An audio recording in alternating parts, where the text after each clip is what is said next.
Bore da, St Andrews. I hope you're all well and you're having a lovely week so far. I cannot believe that we are almost at the end of term. We've only got a few weeks left and I think we might need a little bit of energy to help us get there.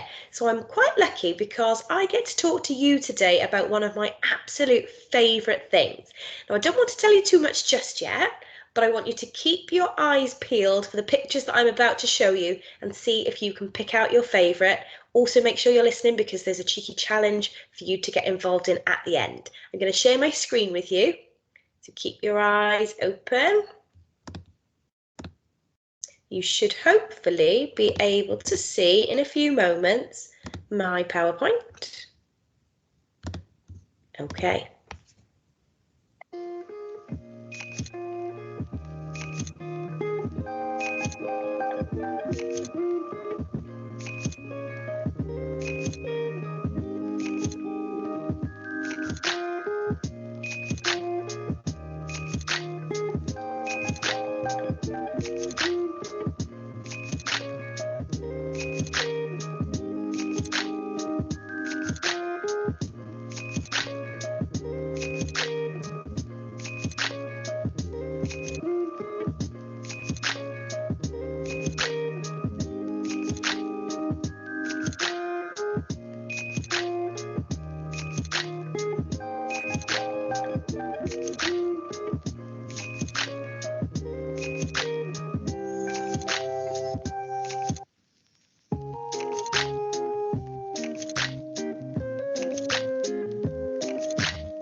There we have it. It is an assembly all about World Chocolate Day. I hope you spotted your favourite. I know there were quite a few of my favourites in there, but it's so difficult to choose one, isn't it, when there's just so many delicious ones here, there and everywhere. So I am here to talk to you today all about World Chocolate Day. Who can think of a better celebration than an entire day dedicated just to chocolate? I can't think of one. Now, World Chocolate Day is a day, of course, to celebrate all things chocolatey. So not just chocolate itself, chocolate drinks, different things like chocolate cakes, anything goes on World Chocolate Day. It is held on the 7th of July every year. So this year it will be tomorrow. So you've got time to decide how you're going to celebrate. Now, the reason it's celebrated on this day is to mark the day that chocolate was first brought to Europe in the 1500s. So if you are already doing a little bit of mental maths, that's over 500 years of chocolatey goodness. So good on the person who decided to go and discover chocolate and bring it back so we could enjoy it. I've got some chocotastic facts for you. Did you know? I didn't know lots of these before today. About 1 billion people eat chocolate every single day. It's one of the most highly consumed things on the planet. Chocolate actually increases your body's happy hormones, which helps to boost your mood. So technically, chocolate is quite good for you. Dark chocolate especially contains something special called antioxidants, which help to keep your body healthy. It can also reduce your blood pressure and reduce your risk of heart disease. But scoffers beware. Too much chocolate can be bad for you. Chocolate, as we know, is very high in sugar. That's probably part of what makes it so delicious. But too much sugar, Year 4 can definitely tell you this because they've just done a whole topic around being healthy and having a healthy diet. It can be bad for your teeth and it can also be bad for your heart. So definitely enjoy it. But for most people, it needs to be enjoyed as part of a balanced diet, including lots of other healthy food too. So now that that bit's out of the way, let's find out a bit more about what we all really want to know about, and that is chocolate. The history of chocolate can be traced back to a group of people called the ancient Mayans, and actually even further to the ancient Olmecs of southern Mexico. Now, the word chocolate in our minds may conjure up images of sweet candy bars and luscious truffles, but the chocolate that we think of today is not really that similar to the chocolate that was first discovered in the past.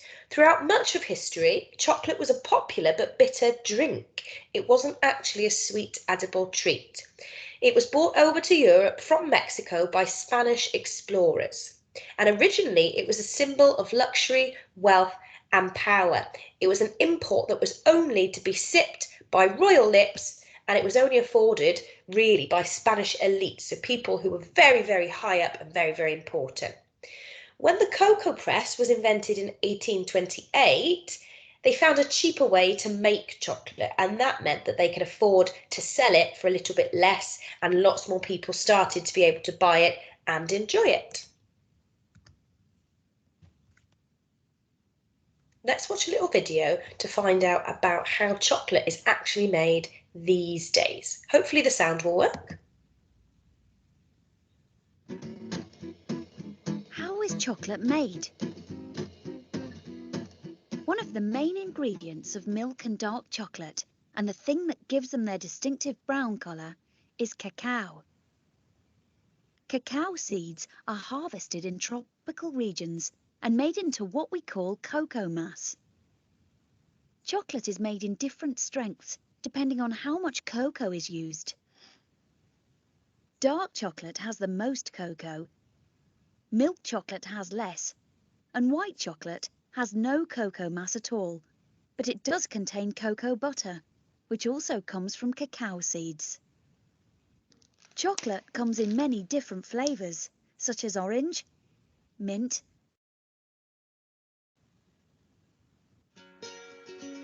the cocoa mass is shipped to factories like this one in France, where lots of different chocolate products are made. First, the solid cocoa mass is unpacked from its box and placed on a conveyor belt before being crushed by a machine like this, so that it can be combined with the other ingredients. Milk powder, sugar, and cocoa mass are weighed out and measured before being mixed together in these tanks. Then all the mixed ingredients are crushed again to create a finer paste. Next, they're melted and churned together to make a smooth chocolate liquid, which is then stored in big tanks like these, before being tempered by a machine like this. Tempering means the chocolate is cooled down, with only tiny uniform crystals forming. Finally, the chocolate is moulded, shaken to remove any air bubbles, and chilled to create a solid bar.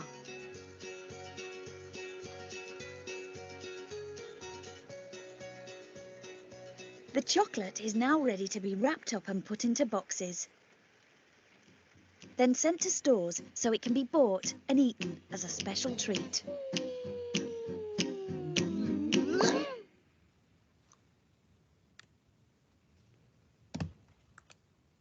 So, where does chocolate actually come from?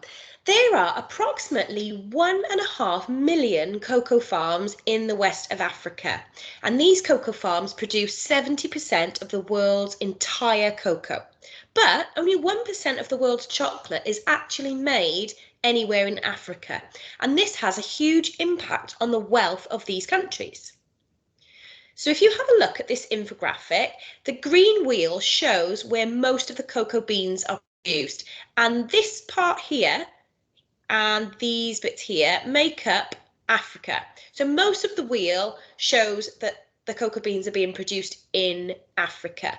But if you look at the graph with the brown bars on the right, we'll zoom in a little bit, out of all of the main countries that manufacture chocolate, Africa is not even in the top 10. USA, Italy, Switzerland, Japan, Argentina, and Germany are actually the top 10 manufacturers of chocolate. So what does that mean? It means that there are a lot of people working very hard to produce the cocoa beans and to pick them. It's a very, very tedious and tiring job, but they don't always reap the benefits. So what can we do? We can become more ethical and informed citizens is what we can do. Whatever we pick up, whether it's a chocolate bar, some hot chocolate, we need to be looking out for these symbols. Now, if you think back to my last assembly, I've talked to you already about fair trade.